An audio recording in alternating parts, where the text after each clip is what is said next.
Sungguh Tuhan, tidak ada yang seperti Engkau, dan kami percaya bahwa Engkau Tuhan yang dahsyat, Tuhan yang besar, Tuhan yang luar biasa. Biar malam hari Engkau berbicara, sungguh-sungguh berbicara dan memperlengkapi setiap kami, membakar manusia roh kami sehingga kami membakar. Ketika kami pulang, kami kembali, kami tidak sama lagi. Karena ada sesuatu yang ilahi yang Kau kerjakan. Mari bicara, terutama mengenai jubah Tuhan, mengenai hak tersebut. Buat kami mengerti, buat kami menangkap Tuhan, buat kami mewarisi Tuhan. Terima kasih Bapak. Sekali lagi segala kuasa yang bukan dari Tuhan kami ikat di dalam nama Tuhan Yesus. Dan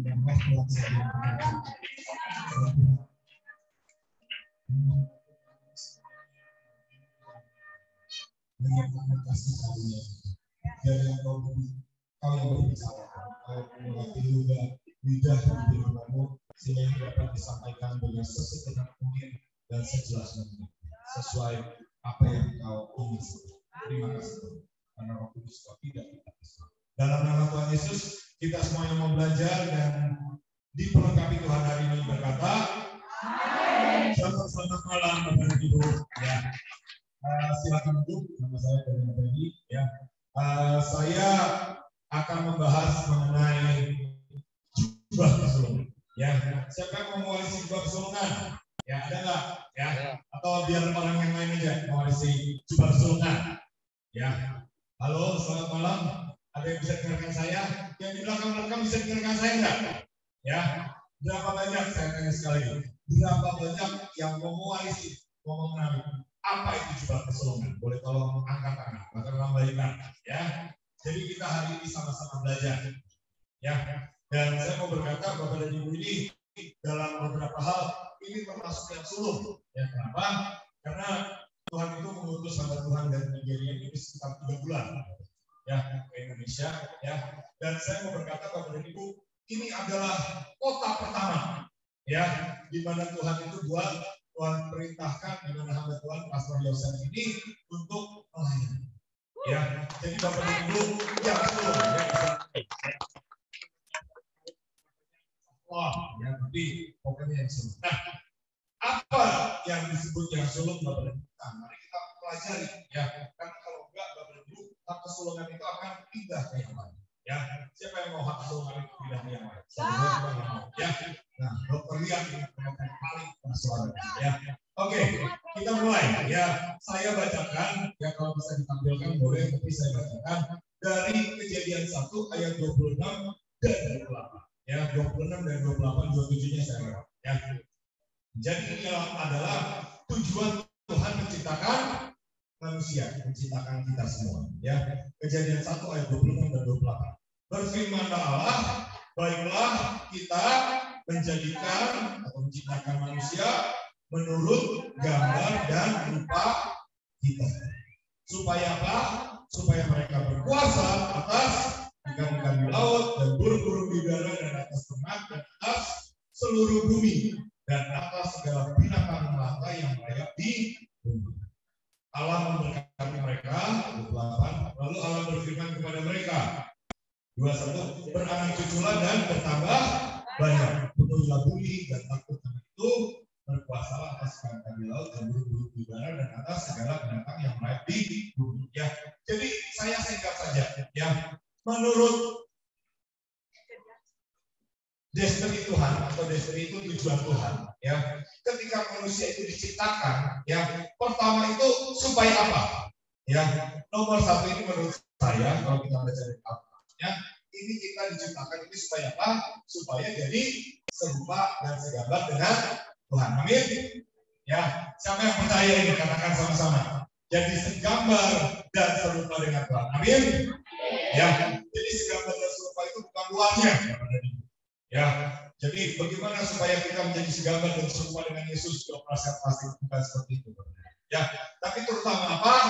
hatinya, pikirannya, karakternya, buah-buah roh. Ya, saya nggak perpanjang. Ya, nah, terus supaya apa lagi Bapak? Ya, dikatakan di sini supaya kita berkuasa atas apa? Atas ikan-ikan di laut, burung-burung di udara, dan atas ternak dan atas seluruh. Ya, itu bicara mengenai apa Bapak? Ya, hari-hari ini ada berita bahwa apa? Bahwa akan terjadi kelaparan, akan terjadi kegelapan. Negara-negara tertentu itu katanya kurang makan.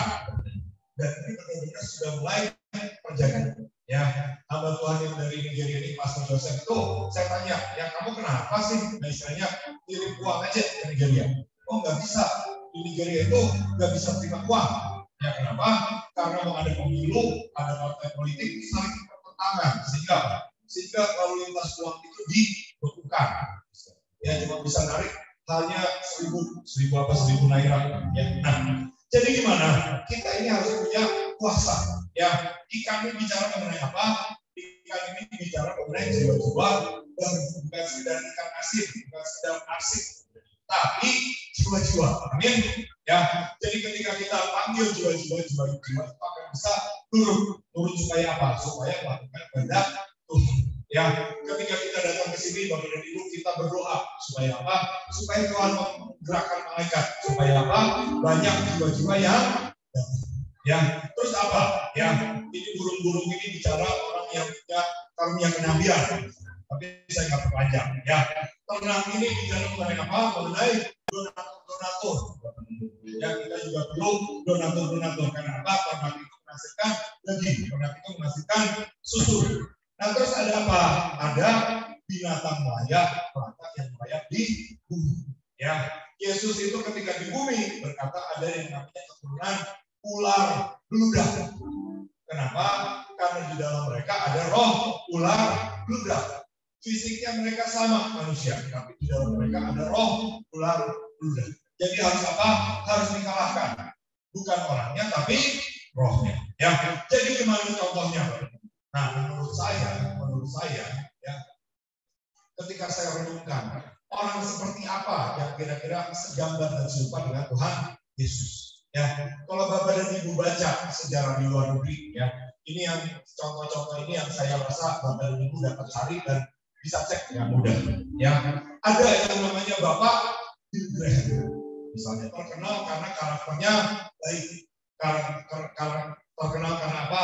Karena tidak pernah jatuh karena uang, tidak pernah jatuh karena perempuan. Nah, ini menurut saya adalah contoh yang apa? Katakan segambar dan serupa dengan Tuhan.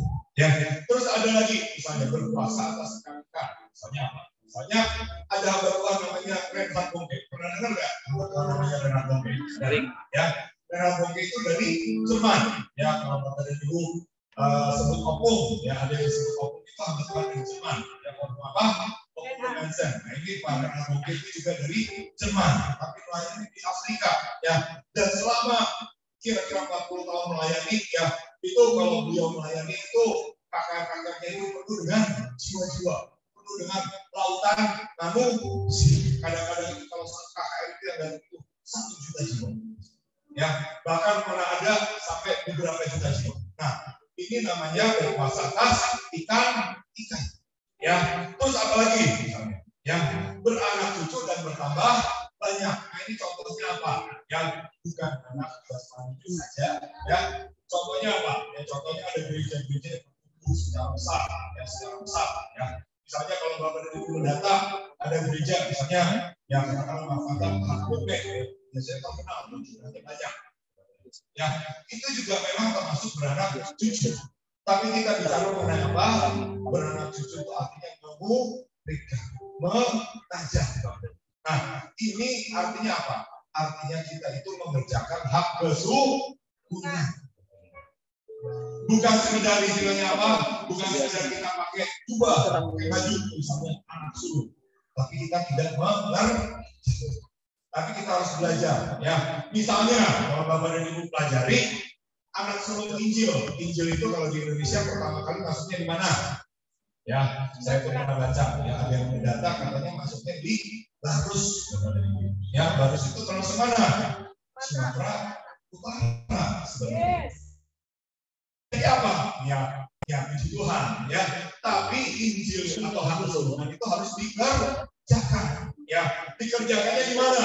Ya, Bapak dan Ibu harus memberitakan Injil kemana? Ke orang-orang yang berperang dengan Injil. Bapak dan Ibu perlu bersaksi, memberitakan kuasa Roh Kudus pada orang-orang yang belum kenal dengan kuasa Roh Kudus. Ya, misalnya apa? Ya, misalnya kalau Bapak dan Ibu tahu, ya banyak gereja itu misalnya gereja itu GBI. Ya, nah gereja-gereja GBI Pentakosta itu rata-rata ya kebanyakan itu berasal dari satu revival. Ya, revival terbesar yang terjadi di mana? Di Amerika, di Azusa Street. Ya, dan pemimpinnya sebenarnya siapa? Orang kulit hitam, namanya William Joseph Seymour. Ya, dan hari ini nggak kebetulan, ya karena hamba Tuhannya namanya Pastor Joseph. Ya, Joseph itu kenapa? Bapak dan Ibu, karena dari ke-12 anaknya Yakub yang mewarisi kesalahan itu adalah Yusuf. Itu bukan abang-abang yang lebih kuat, bukan Ruben, bukan Yehuda, bukan Simeon, bukan Lewi, tapi yang mewarisi kesulungan adalah Yusuf. Nah, apa yang dimaksud dengan mewarisi kesulungan? Ya, sengaja kita baca kedua Raja-Raja 3 ayat 27, kalau bisa ditampilkan boleh, kalau enggak kita ikuti dengarkan saya, ya, karena mungkin kalau mau buka Alkitab ya boleh, ya, ya. 2 Raja-Raja 3 ayat 27, 2:1.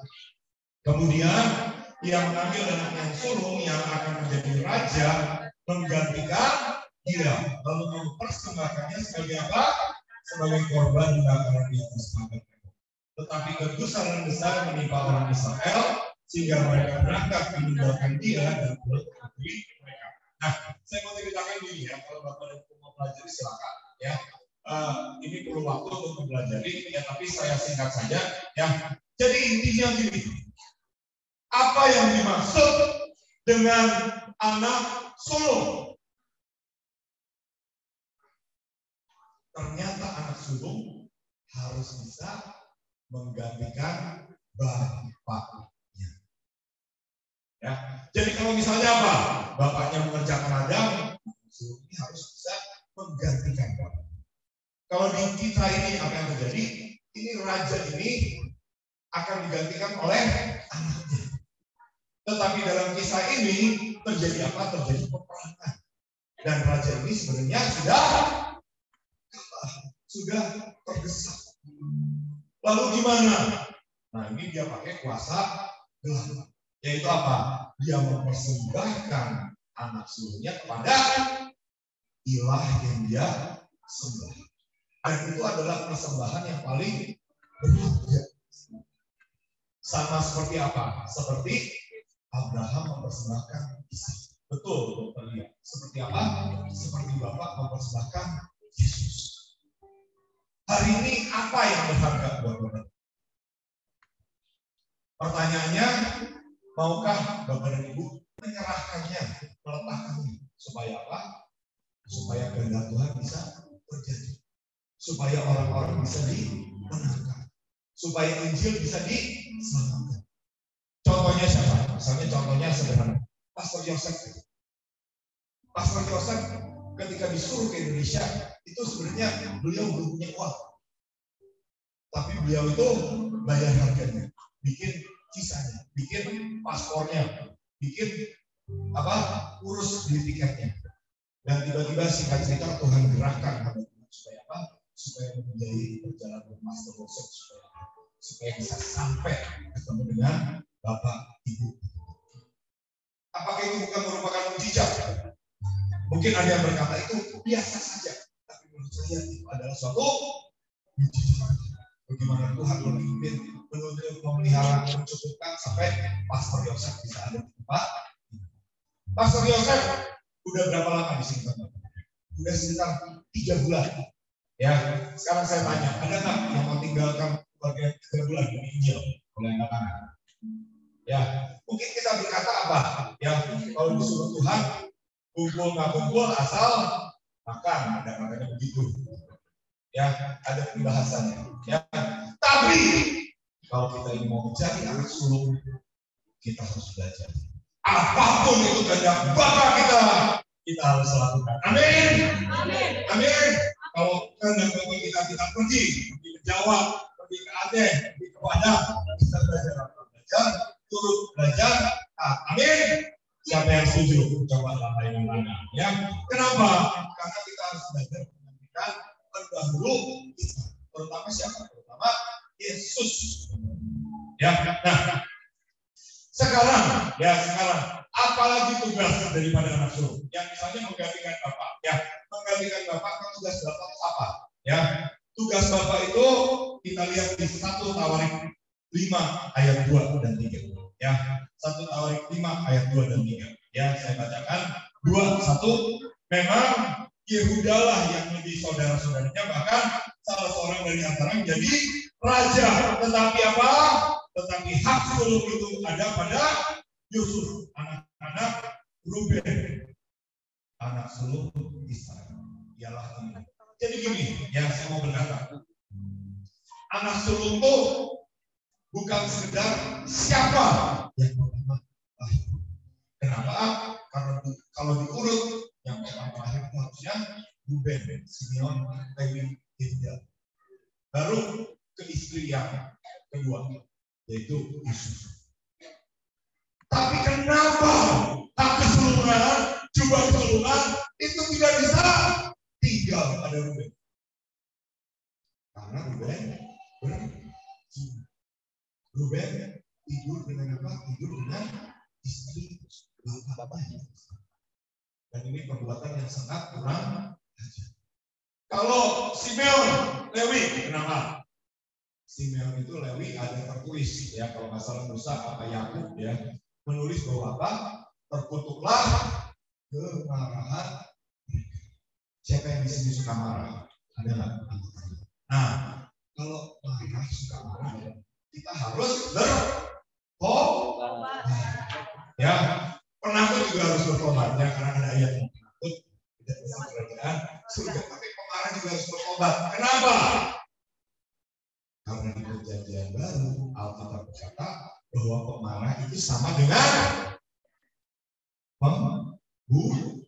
Yang bilang bukan saya, yang bilang adalah Yesus di Injil. Makanya ketika orang marah dia sudah membunuh. Contohnya apa? Musa.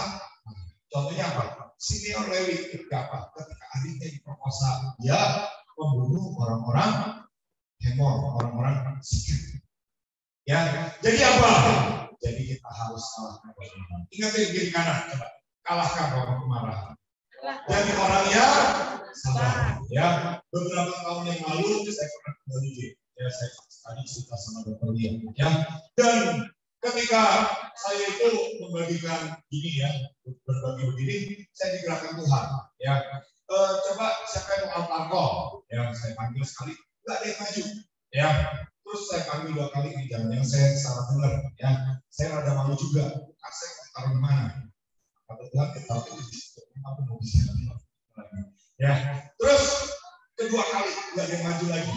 Ya. Terus ketiga kali, aduh ini kayaknya malu juga nih Tuhan kalau saya nanya lagi, tapi nggak ada yang maju juga. Ya. Tapi ada seperti suara kecil. Ya.